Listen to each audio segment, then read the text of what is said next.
क्या आपको पता है कि भारत के संविधान में एक ऐसा अनुच्छेद है जो आपकी जिंदगी, आपकी आजादी और आपकी गरिमा की रक्षा करता है। अगर सरकार चाहे तो बहुत कुछ नियंत्रित कर सकती है, लेकिन एक चीज छीनना उसके लिए लगभग असंभव है, आपका जीवन और व्यक्तिगत स्वतंत्रता। यही सुरक्षा देता है article 21 of the Indian constitution, जिसकी आज हम लोग बात करेंगे।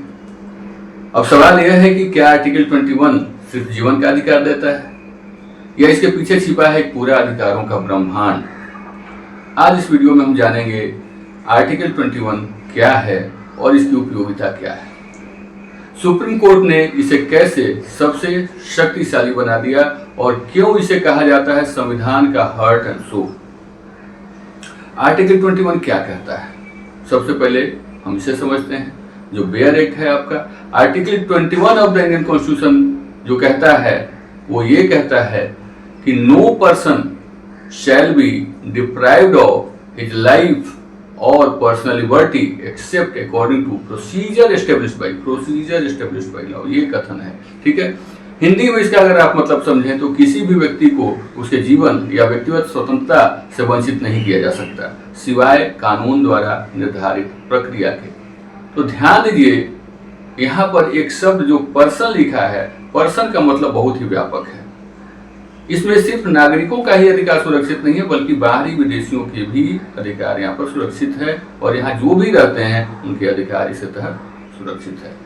तो पहले ये आर्टिकल 21 क्या इतना मजबूत था, तो इसको हम देखते हैं। सबसे पहले 1950 के E.K. गोपालन का केस है, E.K. गोपालन वर्सेस स्टेट ऑफ मद्रास।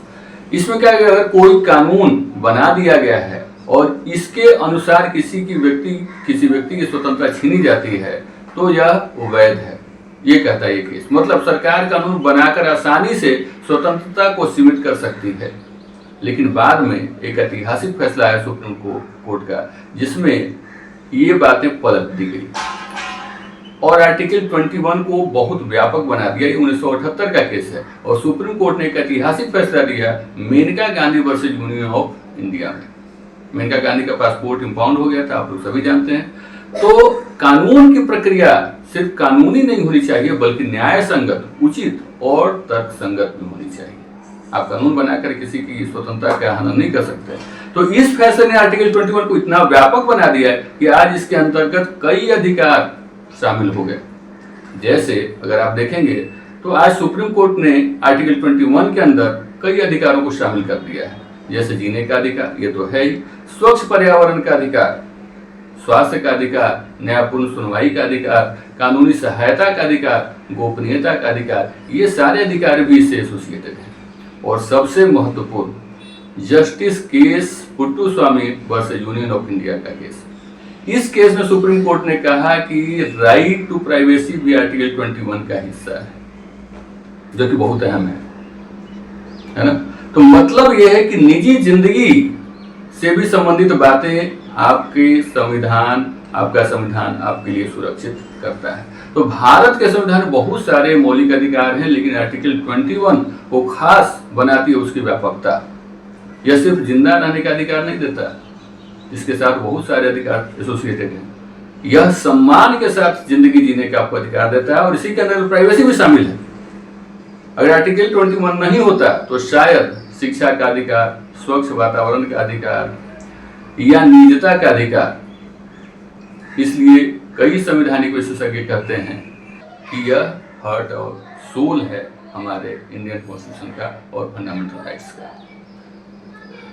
तो याद रखिए, article 21 of the Indian constitution सिर्फ एक अनुच्छेद नहीं है, बल्कि यह एक ढाल है।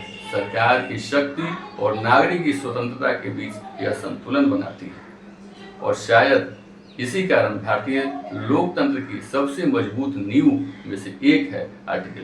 तो अगर आप judiciary, APO, UPSC, law entrance की तैयारी कर रहे हैं तो इस चैनल को आप सब्सक्राइब करें।